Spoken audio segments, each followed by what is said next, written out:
Oi pessoal, boa tarde, né? Hoje é dia 6/5, a gente está aí para mais uma gravação de videoaula e dando continuidade àquele caso, né, em que nós elaboramos a petição inicial, elaboramos aí a contestação e agora a proposta é a elaboração do recurso ordinário. É aquele caso de Helena, né? Ela entrou numa empresa aí, foi admitida, ela começou tudo indica que ela começou a apropriar-se indevidamente de valores dentro da empresa. E aí, quando estava para ser descoberta, ela pediu demissão, não comunicou que estava grávida e a empresa regularizou normalmente o pedido de demissão da Helena, sem saber aí que ela teria estabilidade provisória por conta da gravidez.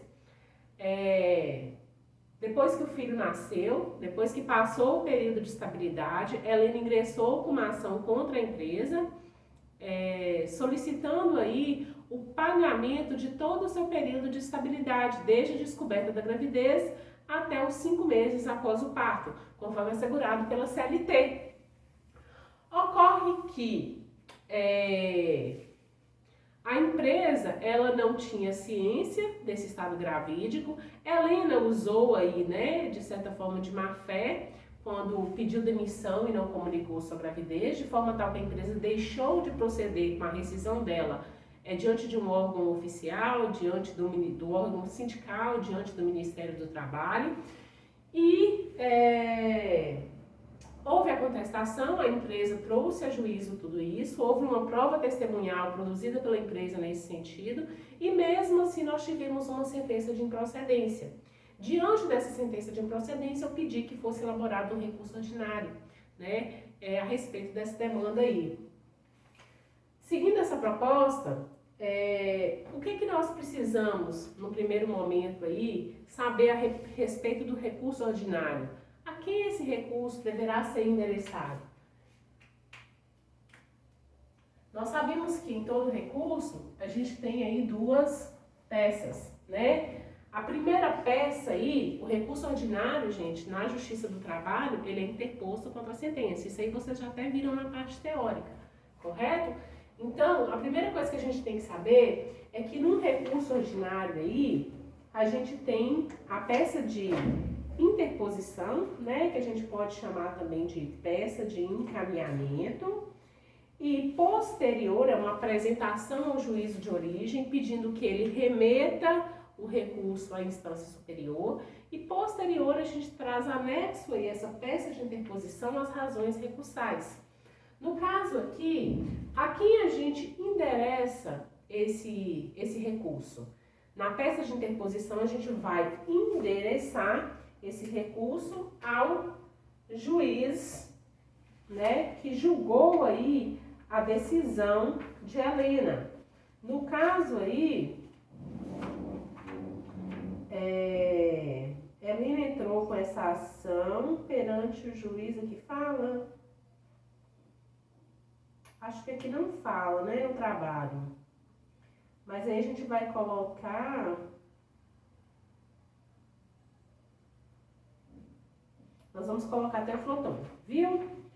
Então, como é que vai ser endereçado? Excelentíssimo senhor, sem abreviações, estou abreviando aqui por conta do espaço, viu, gente? Juiz do Trabalho da cidade de Teófilo Otônia, que é vara única, né? Então não preciso colocar vara, né? No máximo que eu posso colocar é vara única. Eu tenho que constar obrigatoriamente o número do processo, né, em que foi proferida a decisão. Então eu coloco o processo XXX, salto as 10 linhas, né, de praxe aqui, entre o número, e venho. Quem é o recorrente? Quem está recorrendo? A empresa foi prejudicada com a decisão da juíza, né, que reconheceu aí, pelo ponto de vista dela, ela reconheceu que a estabilidade da gestante, ela só pode ser afastada aí caso a rescisão fosse feita perante o Ministério do Trabalho. O que não foi feita, perdão. O que não foi feita, né? E nós temos uma súmula aí assegurando, né, que é reconhecida a rescisão indireta nesse caso. Então, O recorrente aqui é quem? Escola Técnica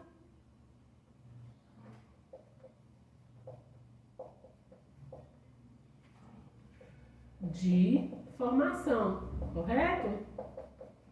Eu sempre gosto de colocar a qualificação completa em sede de recurso, mesmo que os autos sobem no caso de recurso ordinário, mas eu sempre gosto de colocar, viu? Então, a qualificação completa, que é pessoa jurídica, de direito, inscrita no CNPJ, né?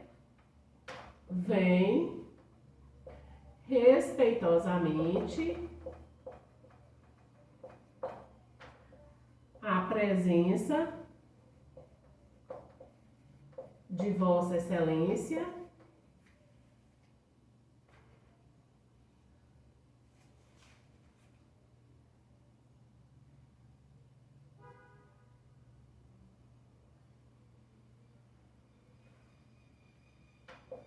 com fundamento nos artigos 893, 2, cumulado com 895,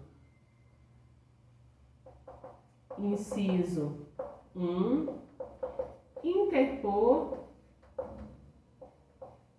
recurso ordinário.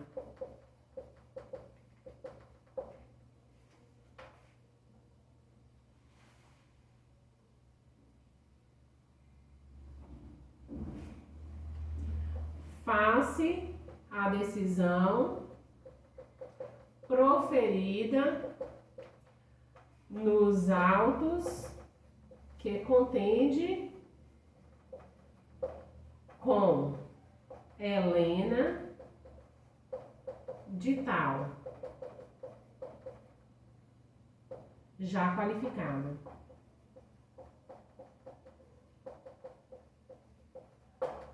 Requer o recebimento, processamento e encaminhamento à instância superior. Local, data, advogado e OAB. Certinho? Então aqui eu tenho a primeira peça, que é a nossa peça de encaminhamento. E com relação ao recurso, né? A segunda peça aí eu já passo para as minhas razões recursais, correto? Então eu coloco aqui razões recursais ou razões do recurso, né? A mesma coisa. Aí eu vou colocar aqui o processo de origem, porque quando chegar lá na segunda instância, ele vai receber uma nova numeração. Então, por isso que é importante eu colocar aqui o processo de origem, né? Aí eu coloco o número e o local, viu? Vara única de Teoflotone. Quem é o recorrente? Eu identifico aqui quem é o recorrente. Escola Técnica. E quem é o recorrido? Recorrida, né? No caso aqui é Helena. Helena de tal. E aí eu inicio, né? Egrégia, turma recursal. Por que turma recursal, gente? Porque o valor dessa causa de Helena pertence ao rito sumaríssimo. Se fosse um rito ordinário, seria uma câmara recursal. Como é o rito sumaríssimo, vai ser julgado aí por uma turma recursal, correto? Qual é o primeiro requisito que eu destaco aqui? 1. Da tempestividade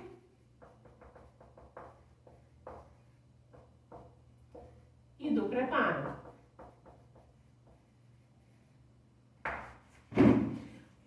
pessoal, a empresa, ela não é beneficiária aí como ela não é beneficiária da assistência judiciária gratuita, ela obrigatoriamente ela tem que apresentar aí o seu preparo recolhido, né?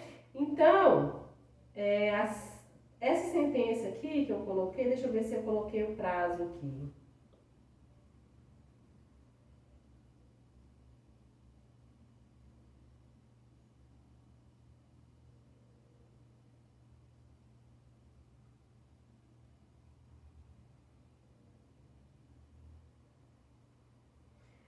O prazo aqui para o recurso ordinário seria de 8 dias. Então eu destaco, né?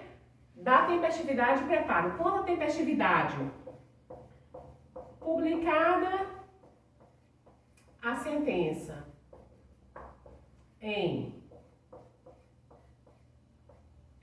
com protocolo nos 8 dias seguindo a CLT, tem-se da tempestividade. Então, eu destaquei aqui que foi publicado em tal data, que o protocolo está ocorrendo dentro dos 8 dias, então eu tenho a tempestividade do meu recurso, não é isso? 2. Do preparo.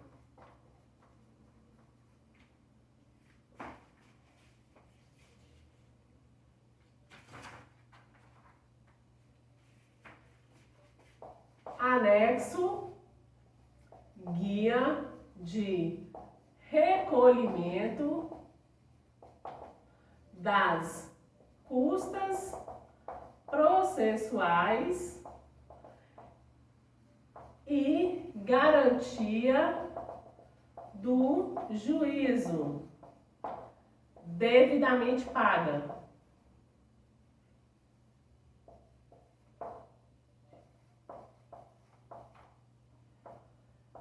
Pelo que se demonstra preenchimento do requisito preparo, certo? E aí eu anexo aí ao processo a guia, correto? Essa guia, pessoal, só falando um pouquinho dessa guia, já que a gente está aí em estágio, essa guia, eu consigo recolher essa guia no próprio site. Eu entro lá no site da Justiça do Trabalho de Minas, né, do Tribunal Regional do Trabalho daqui, e coloco o valor da causa, coloco o nome das partes, o próprio sistema gera uma guia. No caso similar a esse da Helena, a guia de preparo para a empresa conseguir recorrer dessa sentença fica em torno de R$11.000, mais ou menos, viu? Só para conseguir recorrer. Colocando aí a garantia do juízo e as custas processuais, tá bom? Se a empresa perder, a Helena recebe a garantia do juízo e as verbas que se excederem, né? E se a empresa ganhar, é devolvido aí para a empresa, né, esses valores, através de uma expedição de ordem de pagamento aí pelo juiz de origem, que volta o processo. Correto? Qual a primeira coisa que a gente tem que discutir aí, hein, nesse recurso? O pedido de reforma, não é isso? Então, eu estou querendo a reforma da decisão do pedido de reforma. E aí, pessoal, o que eu argumento nesse pedido de reforma? Né? Eu vou ler aqui, porque o quadro acaba que fica um pouco pequeno para a gente estar dissertando sobre isso. Né? Mas aí, à medida que vocês sentirem necessidade de copiar, vocês podem ir dando pause e copiando os trechos aí. Com todo respeito e acatamento à decisão prolatada pelo juízo ACO, analisando detidamente, observa-se que esta merece ser reformada, para negar a estabilidade gestacional à recorrida, uma vez que tal direito é garantido por lei quando o empregado é dispensado imotivadamente ou de forma discriminatória. No caso dos autos, trata-se de empregada demissionária. É aquela diferença que nós temos. Uma coisa sou eu pedir demissão. Outra coisa sou eu ser dispensada pela empresa. Dispensa é diferente de demissão. A proteção legal do artigo 10 aí, ela é contra a dispensa e não contra o pedido de demissão, que a princípio comporta a discussão aí quanto aos funcionários estáveis, se é um direito renunciável ou irrenunciável. Por vezes, a assistência sindical ou de órgão competente era inexigível à empregadora, já que a funcionária não possuía mais de 1 ano de serviços, a lei anterior pregava muito isso, e não tinha ciência do estado gravídico da mesma, prova contundente nos autos, e assim não há que suscitar a nulidade do ato. Então, não há nulidade do ato de ter realizado a demissão dela fora do sindicato ou sem assistência do Ministério do Trabalho. Breve relato recursal. A reclamante elaborou para a reclamada de 2/3/2018 até 12/7/2018, na função de secretária. Em julho de 2018, apresentou junto à reclamada pedido de demissão, no primeiro momento a próprio punho, documento que foi formalizado, e assinou devidamente o termo de rescisão de contrato de trabalho, TRCT, que é a sigla. Importante constar que a própria reclamante reconheceu em juízo a legitimidade dos referidos documentos. Muito embora a reclamante tenha confirmado sua gravidez através de exame datado de 6 de julho, requereu sua demissão em 12/7, a próprio punho, formalizado e com posterior assinatura do termo de rescisão. Restou confirmado pelo depoimento da testemunha, colega dela de trabalho, que na ocasião ninguém na empresa sabia que a reclamante estava grávida, nem mesmo seus colegas de trabalho. Assim, com todo respeito e acatamento à decisão da MM juíza Primeva, é reluzente que, mesmo sabendo que estava grávida, a reclamante pediu demissão, renunciando a qualquer instabilidade advinda da condição de gestante.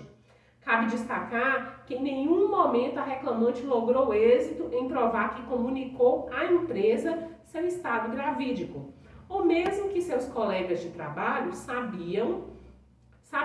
Ao contrário, a prova testemunhal é clara ao afirmar que na empresa ninguém tinha conhecimento da gravidez da reclamante. Embora irrelevante tal discussão, frente à renúncia expressa, pedido de demissão, mas importante esclarecer o porquê de sua rescisão não ter sido realizada junto ao Ministério do Trabalho. Na petição inicial, afirma que foi de livre e espontânea vontade. Já em sede de depoimento, sem constituir qualquer prova nesse sentido, alega coação, tratando-se de inovação processual que foi desconsiderada pela juíza face às provas contidas nos autos. Com efeito, estava em curso a apuração se a reclamante estaria se apropriando indevidamente de valores da empresa, conforme se retira do depoimento da testemunha, da representante da reclamada e provas acostadas. No entanto, antes de qualquer providência, a reclamante pediu demissão, desligando-se da empresa. Somente após 1 ano ingressou com esse pedido, requerendo uma estabilidade incabível. Então, gente, vocês podem observar que o relato recursal aqui, ele traz o que aconteceu no processo, né? E um pouco dos fatos também. Frise-se que o fato de que a empresa estava na época apurando o desvio praticado pela reclamante não presume afirmar que a mesma foi coagida a pedir demissão, já que ela inovou processualmente, especialmente quando ninguém tinha ciência da gravidez.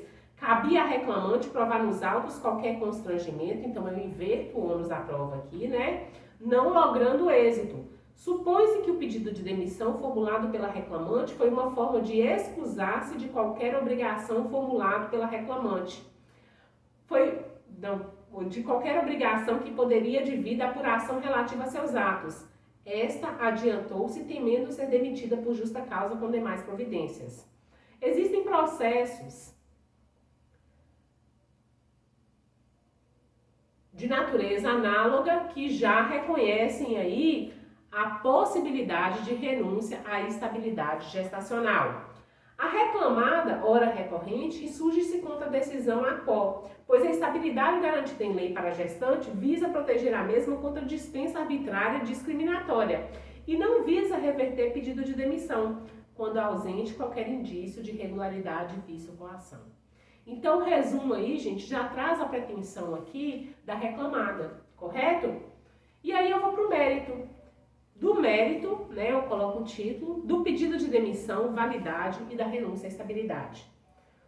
O termo de rescisão de contrato, né, combinado com os requerimentos devidamente assinados pela empregada, e ela confirma que ela assinou esses documentos, ela em nenhum momento nega a assinatura desses documentos, né, comprovam que a iniciativa da ruptura contratual partiu da obreira, que requereu sua dispensa.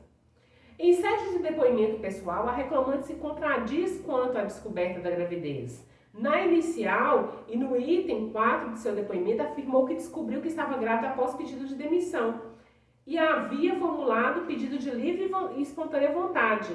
Já em depoimento, alega que foi coagida a pedir demissão, pois lhe falaram que iam chamar a polícia e a depoente se sentiu pressionada, pois estava grávida.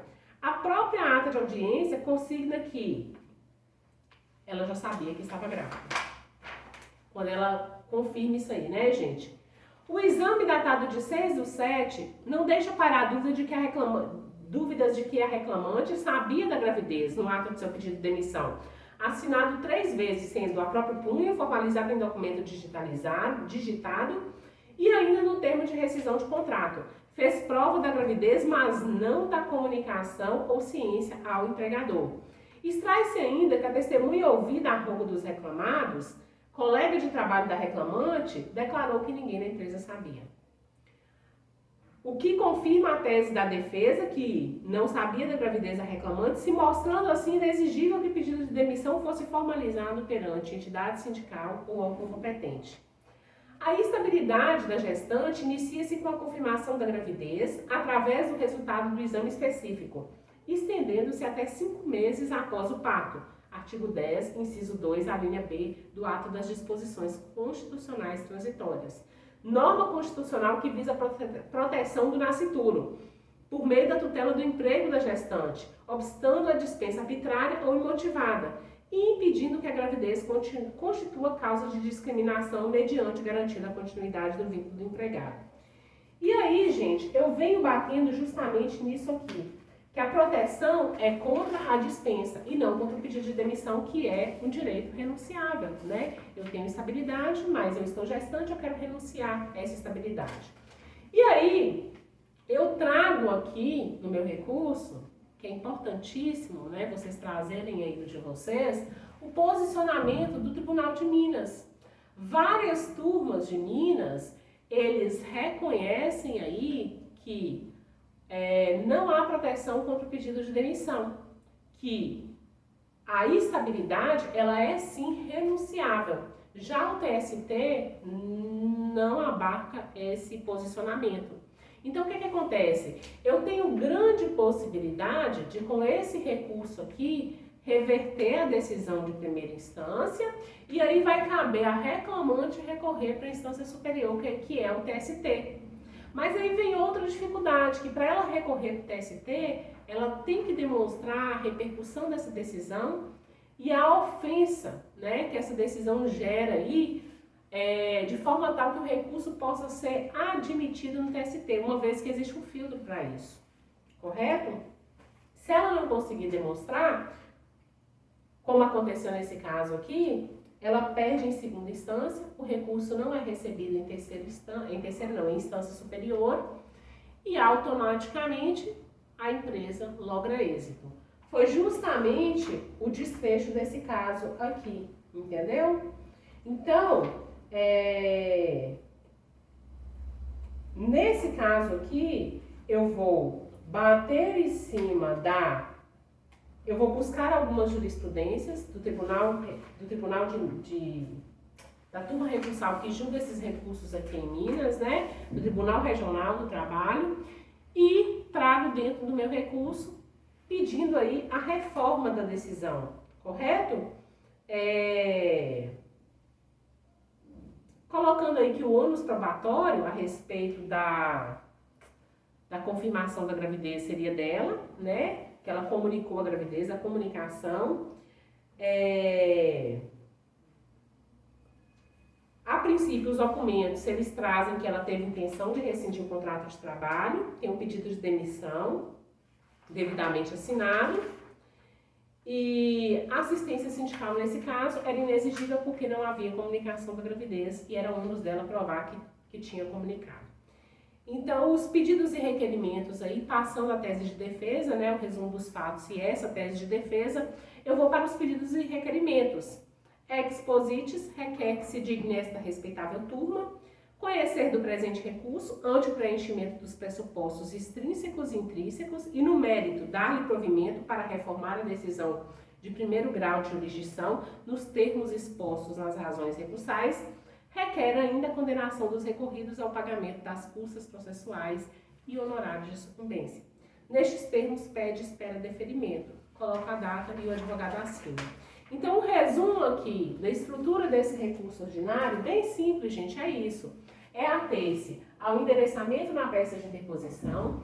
Nas razões recursais, eu tenho que colocar os dados do processo, a tempestividade e preparo como requisito, né, para recebimento e processamento do recurso. Depois eu trago uma breve síntese do que aconteceu no processo e dos fatos. Depois eu trago a discussão a respeito, né, da renunciabilidade aí, da estabilidade gestacional, quando eu estou diante de um pedido de demissão e não de uma dispensa arbitrária, né, ou discriminatória, e a indexigibilidade do sindicato quando não tem ciência empregador, mesmo que a lei fale que não importa, né, se teve ciência ou não, mas essa proteção ela se dirige à dispensa e não à demissão. E basicamente requerer aí nos pedidos a reforma da decisão modificando a sentença de primeiro grau, tá bom? Então eu termino aqui a resolução do caso prático, espero que todos tenham feito, acompanhado e me enviem aí por e-mail como atividade prática aí do nosso estágio, tá bom? Uma boa noite a todos, fiquem com Deus e obrigada!